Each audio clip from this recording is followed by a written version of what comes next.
Hello viewers, আসসালামু আলাইকুম। মজাদার রান্নাঘরে সবাইকে স্বাগতম। আজকে আবার হাজির হয়ে গেলাম নতুন একটা রেসিপি নিয়ে।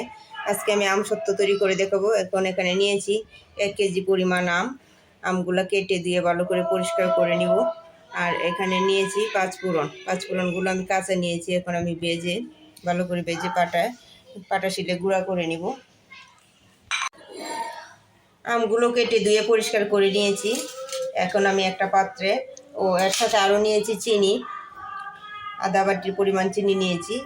এখন আমগুলো আমি একটা কড়াইয়ে এরকমভাবে দিয়ে দিব। দেওয়ার পরে অল্প একটু পানি দিব, পানি বেশি দেওয়ার দরকার নাই। আধা কাপের মতো পানি দিয়েছি। এখন সরাসরি চলে যাব চুলায় এগুলো সিদ্ধ করতে। আমগুলো সিদ্ধ করে নিয়েছি। এখন আমি এরকম একটা ছাঁকনি নিয়ে নিয়েছি। এটার মধ্যে এখন আমগুলো ঢেলে দিব। ঢেলে আমি ছেঁকে নেব।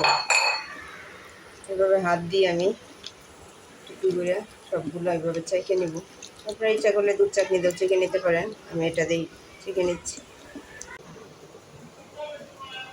তো রসটা ছেঁকে নিয়েছি। চাকার পরে আমার এরকম হয়েছে।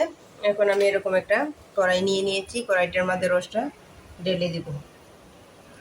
ঢেলে দেওয়ার পরে আমি এখানে দিয়ে দিব আধা বাটি পরিমাণ চিনি। যেহেতু টক ঝাল মিষ্টি আমসত্ত্ব হবে, এই জন্য চিনিটা বেশি দিব না।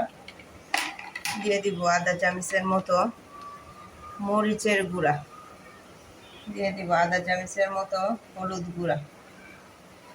লবণটা স্বাদ মতো, যার যার ইচ্ছা মতো করে দিতে পারেন। আমি 1 চামচের মতো দিলাম। আর দিয়ে দিব এখানে পাঁচফোড়ন ভেজে গুঁড়া করে রেখেছিলাম। পাঁচফোড়ন মশলার গুঁড়াগুলো দিয়ে দিব। শুকনো মরিচ ভাজা, সবগুলো উপকরণ এভাবে দিয়ে এখন আমি সরাসরি চুলায় চলে যাব।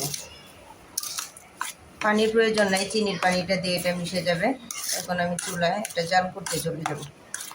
এ পর্যন্ত অপেক্ষা করতে হবে 20 থেকে 25 মিনিট পর্যন্ত।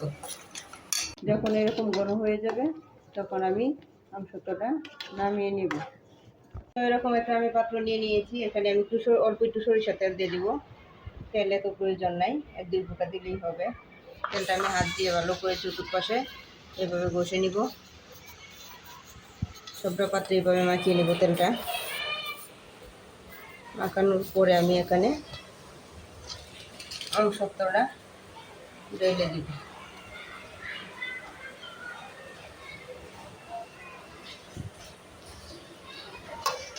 তো এখন আমি এটা রোদ্রে শুকাতে দিব। শুকানোর আগ পর্যন্ত আমাকে অপেক্ষা করতে হবে। তো রোদে শুকানোর পরে আমার আমসত্ত্বটা এরকম হয়েছে। এখন আমি আমসত্ত্বটাকে এভাবে একটা চাকু দিয়ে কেটে নিব।